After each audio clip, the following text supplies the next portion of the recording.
Chapter 35 The Projects. The television was on. A loud buzz of static disturbed him from his sleep. Ryan groggily blinked his eyes open.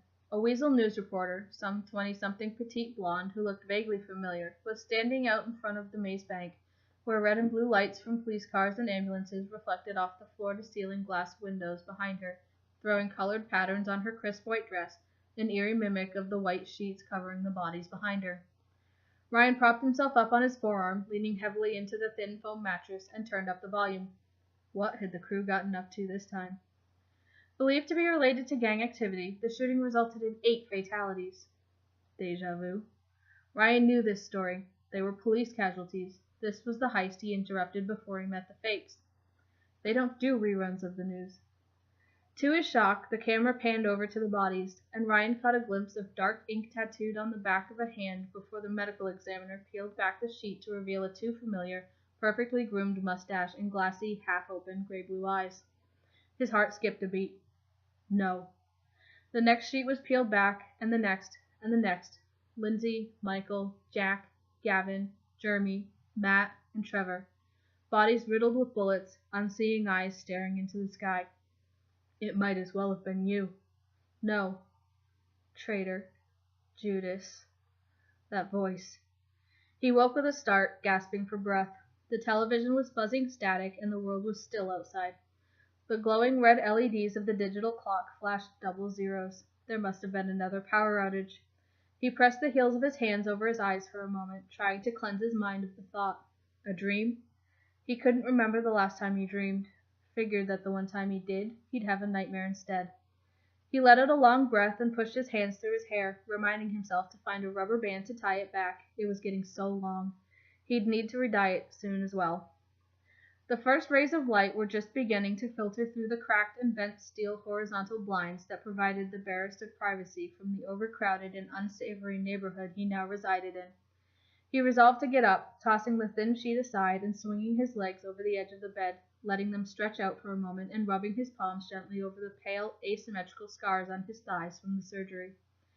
He wasn't physically quite back to where he was before the whole ordeal, but part of him suspected he never really would be, and another part assured him he would never be the same. He had his own suspicions, that much was true. He rubbed a palm over the now healed scars on the back of his neck, thankful he couldn't see them and that they were covered in the t-shirts and hoodies he mostly wore now. He didn't take the time to linger on it. Honest work started early in Los Santos, and the days were long. Ryan hated the projects. The only real color was in the graffiti murals commemorating the fallen Vagos members, and even then, some had long since been defaced by the various teenage gangs and drug crews attempting to encroach on the territory. It felt like the city's way of speaking up for the voiceless, scribbled messages over bright images in cracked and peeling paint. It was fitting for Los Santos. An attempt at ownership. Nobody really owned anything out here, after all. Even their lives felt borrowed, like they may have to return them at any time without notice. It was definitely a step down from the fake AH crew lifestyle. Turned out honest work in Los Santos was a lot harder than being a criminal. He was struggling. He'd been working odd jobs, tech service mostly.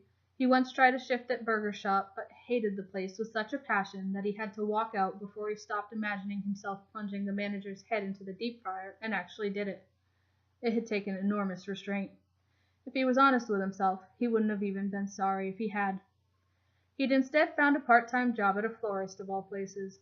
He filled his shitty apartment with damaged or otherwise unsellable potted plants, succulents mostly, in an attempt to give it some kind of life, but they struggled in the dim light and stale air.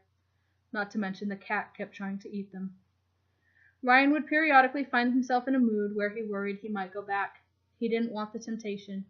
He refused to watch any kind of news, because, frankly, not a day would pass without some mention of the fake AH crew, especially since they'd put out the video. That was the one thing he'd managed to catch. It was probably the reason he felt the urge to go back so strongly. The assholes weren't making it easy for him to forget them.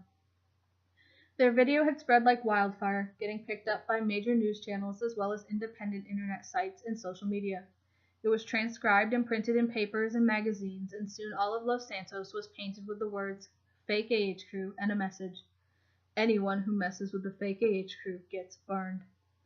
Whispers surrounded the crew now. Ryan heard them throughout the city. Quietly, they made him proud. Have you heard of Red? I hear she runs this town. I hear they call her Firebird, the Phoenix. She raised them from the embers, leaves ashes in her wake. Ramsey still runs this city. Maybe, but she runs the fakes. The workday had run even longer than expected. A fresh crime wave had seen fatalities go up in the local area, mostly thanks to the gangs getting territorial, mostly thanks to the fakes. Flowers were needed for funeral services and condolence gifts.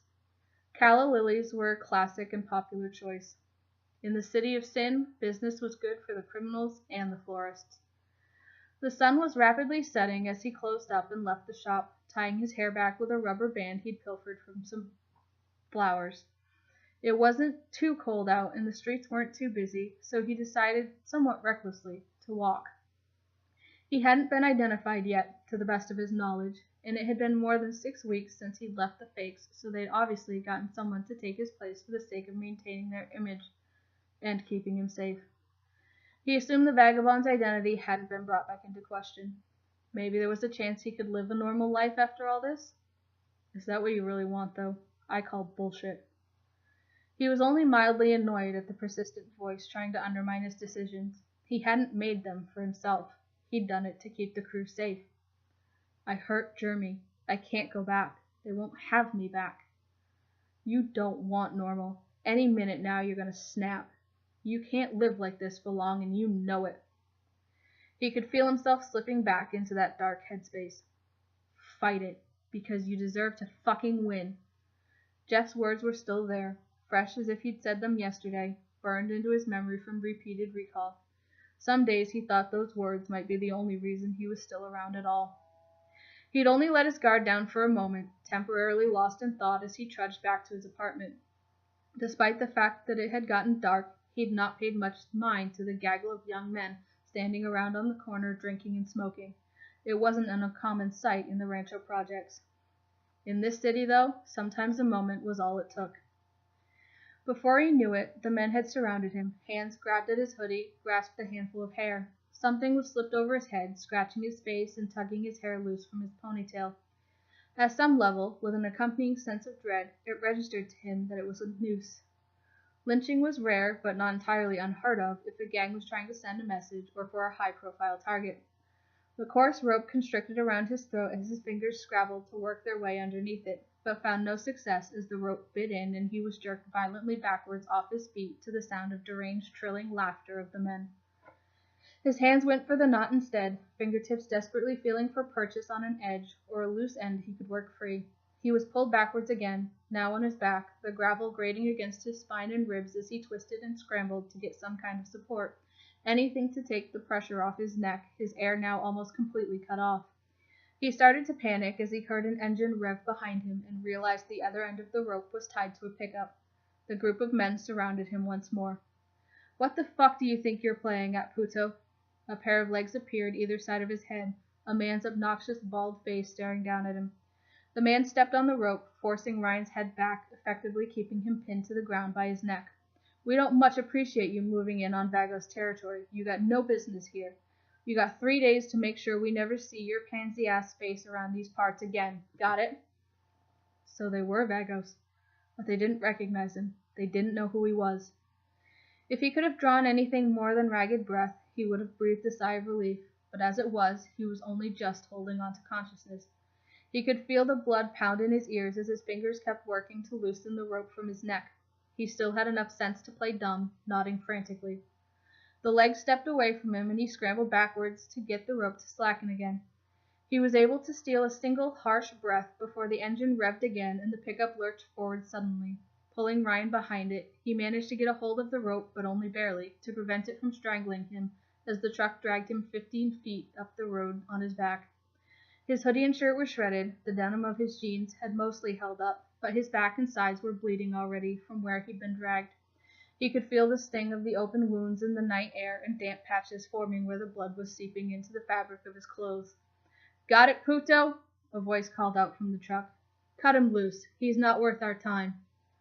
Ryan saw stars, but the rope slackened, and he immediately pried it away, defensively curling into a fetal position and taking in gulps of air. His mouth was dry, and his throat felt like he'd breathed in fire.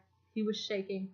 He wasn't sure if it was purely physical or nerves or a combination of both, but he found himself physically unable to get up. The Vagos left, trilling laughter lingering in the air behind them. Ryan lay on the ground feeling acutely vulnerable until he eventually stopped trembling. Ryan had been sure he was dead.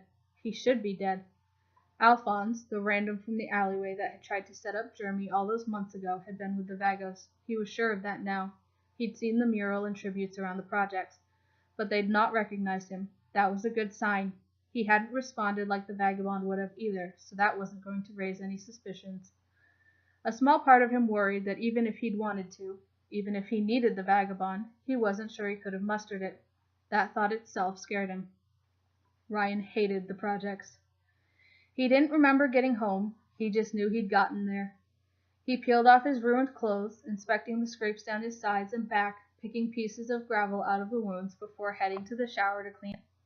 He caught sight of his reflection in the mirror, barely registering as his own as he ran his fingers through his dark hair, traced the bruise along his neck that he knew was only going to get worse, saw the pinprick petechial hemorrhages in his eyes, the telltale signs of trauma that he should really get checked out, but knew he wouldn't. Walk it off, he muttered to himself as he stepped into the steaming hot shower and hissed through the pain. Fight it. Why? Why are you putting yourself through this?